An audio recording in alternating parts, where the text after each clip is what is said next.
Assalamu alaikum. Welcome to the Asheraman Law classes. Friends, we are going to start our lecture. And today our lecture is about the chapter 17 of the Pakistan Penal Code. So in this lecture we are going to discuss chapter 17 of the Pakistan Penal Code. And chapter 17 of the Pakistan Penal Code is related with the offences against property. And the offences which are there in chapter 17 of Pakistan Penal Code, I repeat that offences, that is theft, robbery, dacoity, extortion, misappropriation of property, breach of trust, cheating and mischief. So these are the punishment described, and punishment is also there for all these offences which are there in the chapter 17 of the Pakistan Penal Code. In today's lecture we will discuss the offence of theft in detail, and we will try our best to understand that what is theft, and we will study all the relevant sections which are there in the Pakistan Penal Code, the definition section as well as the punishment which are prescribed for the offense of theft. So first of all I am going to define the theft, that what is theft according to the section 378 of the Pakistan Penal Code. Whoever intending to take dishonestly any movable property out of the possession of any person without that person's consent moves that property in order to such taking is said to commit theft. So this is the definition of theft. And in this definition we see that there are certain essential ingredients for the offense of theft. You may see these are the essential ingredients for the offense of theft, that is dishonest intention, then movable property, means that this honest intention must be there, then the property shall be movable property, then out of possession, then moves the property, then without consent. So when all these ingredients are fulfilling, we can say that the offense of theft has been committed by the person. There is an example. In this example, if we look to this example, we will understand that what is a theft. Suppose A moves away the computer from the office of B dishonestly without B's intention. In this situation, A commits the offense of theft. So from this definition it's clear that it is important for the offense of theft that the person who commits theft, dishonest intention shall be there is in mind, then the moving away of property, then the property shall be movable property, then the property shall be removed from the possession of any other person, and then without the consent of the other person. So these are the essential ingredients for the theft. And whenever the prosecution is the prosecution is conducting their case before the court. So the prosecution, this is the prime duty of the prosecution to prove all these ingredients for theft. And when all these ingredients, the prosecution succeed to prove all these ingredients, all these essential ingredients, so then the judge will award sentence of theft to the offender. But if the prosecution fails to through all these ingredients, all these essential ingredients for the offense of theft, so the judge may not award sentence in such like situation. There is another example, because we talk about that movable property. So at this stage, it's important that I shall discuss another example, another illustration with you. Movable property. Movable property means a property which a person can move from that place. And immovable property means a property which is attached with the earth, just like trees, walls. These are immovable property. But when someone cuts down the tree, so it becomes immovable property. So in this illustration, A cuts down a tree on Z's land with the intention of dishonestly taking away the tree out of Z possession without Z consent. Here A soon as has cut the tree. In order to such taking has committed theft. Means when A cuts down the tree and makes logs of the tree and then removes that logs from that place, so we can say that the offense of theft has been committed. So this is another illustration to understand the offense of theft. There is a third illustration, and I will also explain this illustration, this example with you. Suppose there is a person and he is walking on the road, and there he finds a watch and he takes that watch and keep that watch in his own pocket. In this case, obviously the offense of theft is not committed, because the watch is not in the possession of any person. This essential element, this essential ingredient is missing.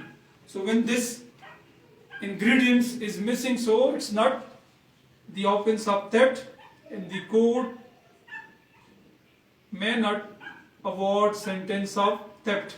But obviously you will say that if this is not a theft, so what is this offense? But obviously this is an offense according to the Pakistan Penal Code, but this is misappropriation of property.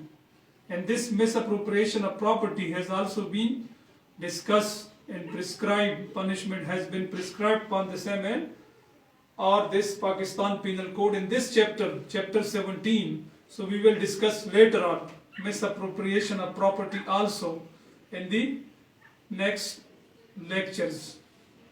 So this was about the definition of theft.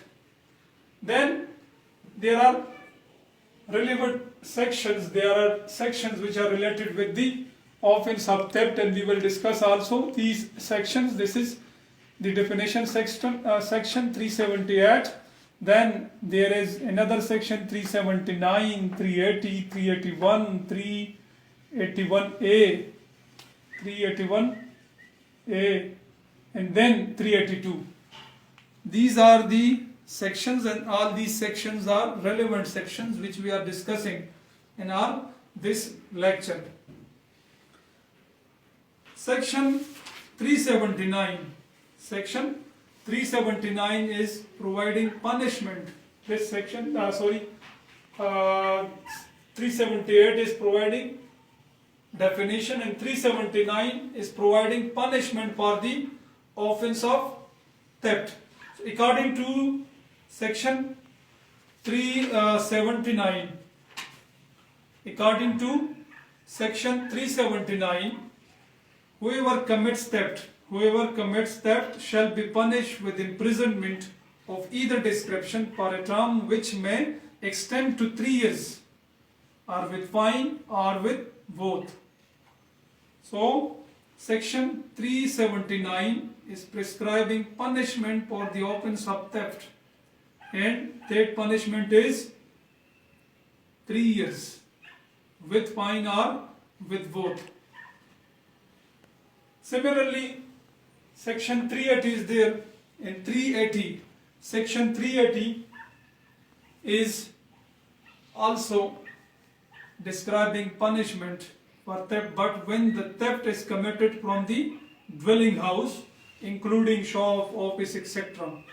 And in section 380, the punishment is prescribed as 7 years with fine or with both.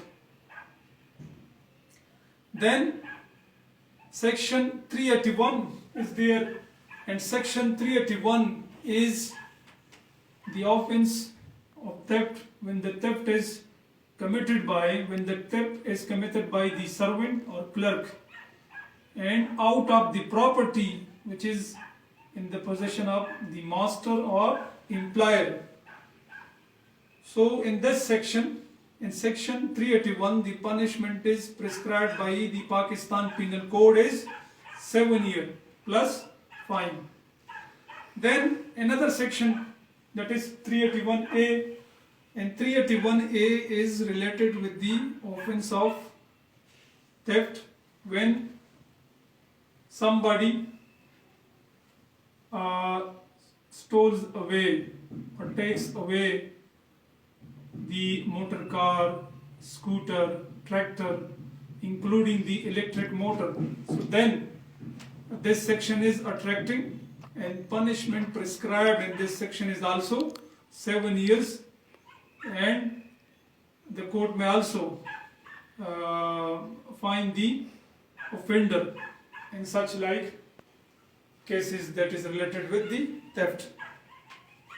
Then there is another section, that is 382. Section 382 is there, and section 382 is section is we can say that this section is a severe kind of punishment has been prescribed, and this severe kind of punishment is there because 10 years punishment is prescribed in section 382. And this 10 years punishment is prescribed because due to the nature of gravity of the offense. Now you will think that how the nature of the offense become hard, or you can say grave, why the element of gravity is coming. So the element of gravity is coming because in section 382, when any person tries to commit theft, and he is committing theft with the intention that whenever any person resists or restrain the person who is committing theft, so the person who is committing theft, he will resist and he will utilize deadly force or hurt the person who is restraining that person who is committing theft. So in this condition, the 10 years punishment has been prescribed for the offender of theft because the person is try to hurt or try to kill someone if he is restrained or somebody wants to stop that individual from committing the theft. When this intention is there and this intention is proved by the prosecution, so the court may award 10 years imprisonment with fine. So we can say that in theft the sentence vary from 3 years to 10 years. It depends on the nature of the offense. In 379 there is 3 years punishment, but the 380, 381, 381A we see that there is 7 years punishment, and similarly the last section 382 there is 10 years punishment. But keep in mind, you should keep in mind this important point that whether the punishment is 3 years or 10 years, but all the offenses related with the theft is exclusively, all the offenses related with the theft are exclusively triable by the magistrate. All the offences are triable by the court of magistrate, and that may be the court of first class magistrate, the court of second class magistrate, or the court of magistrate under section 30. It depends on the nature of the offence. Suppose section 382 is a case triable by the magistrate under section 30. Similarly, the offence committed in section 379, 3 years punishment is there. So this case, this under section 379 is triable by the court of second class magistrate, and the punishment, which is 7 years, the offences, that is 380, 381 and 381A, are exclusively triable by the court of first class magistrates. So there are various kinds of magistrates, and similarly there is also variation in theft, and that is, the variation is due to the nature of the offences and then the punishment prescribed. So that variation from 3 to 10 years. You may also consult the second schedule attached to the CRPC, and the second schedule is related with the offences, all the offences which are prescribed in the Pakistan Penal Code. So the second schedule is talking about all that offences and provides punishment description, and we are understanding from that whether the offence is triable by the court of session or triable by the court of magistrate, whether the offence is compoundable or non-compoundable, cognizable or not cognizable. So we can understand this from the second schedule of the CRPC. So as concerned the offence of theft, the offence of theft is cognizable, means the police shall register FIR. It's not a complaint case. No person can go in the case of theft and will complain to the magistrate, because this is a cognizable offence. The police shall lodge the FIR when the offence of theft is committed. So this is a cognizable offence, and if the police are not lodging the FIR, a person proceeds to the magistrate and he is lodging a complaint under section 200. So at the moment the magistrate registered the complaint, on that very moment the police shall arrest the person, because this is a cognizable offence. It is not a non-cognizable offence. The police shall arrest the person after lodging the FIR, or when the judgment is passed by the magistrate on complaint. So then the police shall also arrest the person, because this is a cognizable offence. Then it's not compoundable offence, because this is offence against the state. This is an offence against the state. So it's not a compoundable offence. The accused person cannot enter into a compromise with the complainant party. So it's not a compoundable offence. You should keep in mind that it's not a compoundable offence. Thirdly, it's not a, this offence, the offence of theft is not a bailable offence. It's a non-bailable offence. But if certain grounds are available, it's not a bailable offence, but when certain grounds are available, so on that particular ground, an advocate can move bail petition, and he may file bail petition before the competent jurisdiction. And when grounds are there, so the court may grant bail under section 497 of the CRPC. So this was about the offence of theft and then the relevant provisions. There are judgments of the High Court and I want to share these judgments with you because the young lawyers can take benefit from these judgments. Two judgments are related with bail matters, and two judgments are related with the appeal matters. One judgment is with post-arrest bail and the other judgment is related with pre-arrest bail. So 2015 MLD 3-1 related with post-arrest bail and bail was allowed. So you may write this judgment.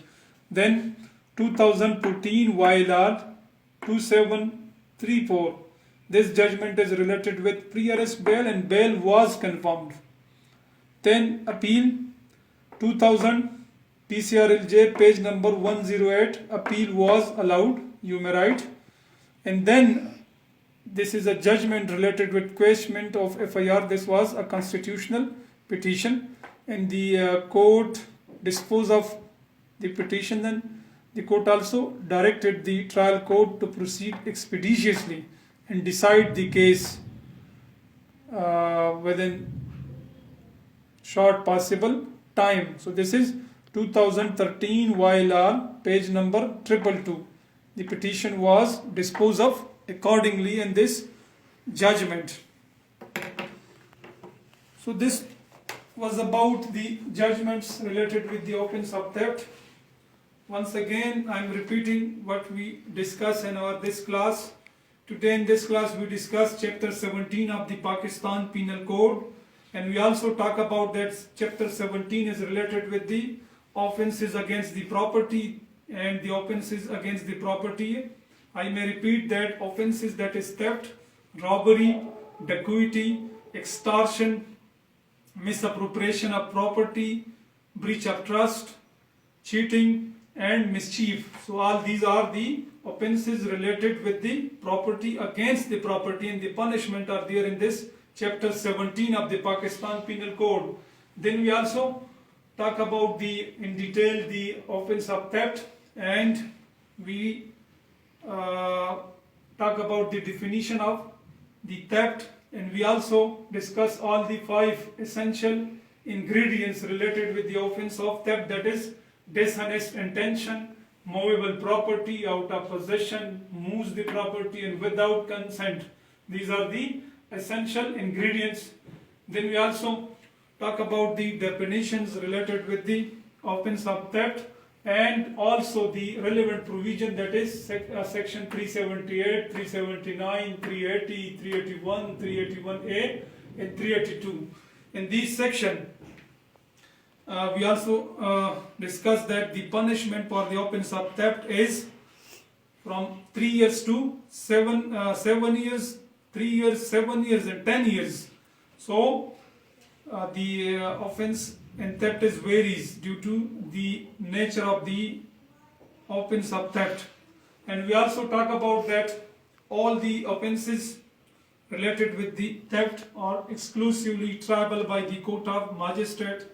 And we also discuss that the offense of theft is cognizable, not compoundable, not bailable, and triable by the court of magistrate. And the court of magistrate, that is the first class magistrate, the second class magistrate, and magistrate under section 13 may decide the case in theft. Then we also discuss about the various judgments passed by the High Court, that is 2015 MLD page number 321 related with post arrest bail, in which bail was allowed. Then we also talk about 2014 YLR page number 2734 pre-arrest bail, bail was confirmed. Then we also talk about the appeal, and that is 2000 PCRLJ page number 108, appeal was allowed. And then we also talk about the quashment of FIR in the constitutional petition, that is 2013 YLR page number 222. Petition was disposed of with the direction to decide the case expeditiously. So this is our class for today. Inshallah, in the next lecture we will discuss the other offenses which are here in this section, in this chapter 17 of the Pakistan Penal Code. In the next lecture, inshallah, we will discuss the offense of extortion, robbery and dacoity. We will discuss all these three offenses. So inshallah, with the next lecture I will appear before you. Bye for that time. Take care. Allah Hafiz.